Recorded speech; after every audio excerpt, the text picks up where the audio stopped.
محترم ورور برهان الدین صاحب د ایران اوسیدونکي پوښتنه کړې ده،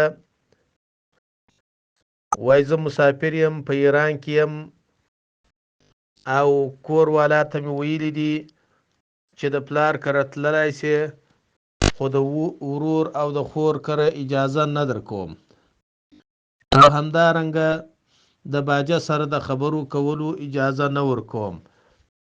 وایي زما دغه کار د شریعت د نظره څنګه دی؟ محترم وروره، ستاسو د همدغې پوښتنې په جواب کې به ووایو چې میرمن په خاوند باندې دا حق لري چې د قریبانو کره کله کله ولاړه شي. پلار، ورور، خور دا ټول قریبان دي، خو بیا هم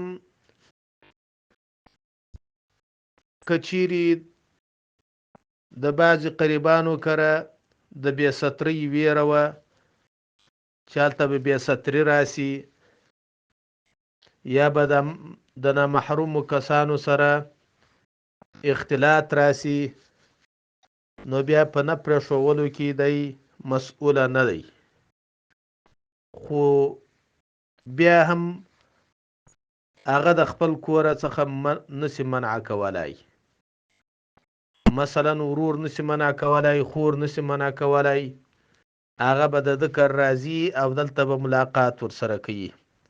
او باجه چې دی هغه پردی سړی دی، د باجه سره مجلس کول، د باجه سره ډیر اختلاط کول، دا د پردي بیگانه شخص سره مجلس کول دي.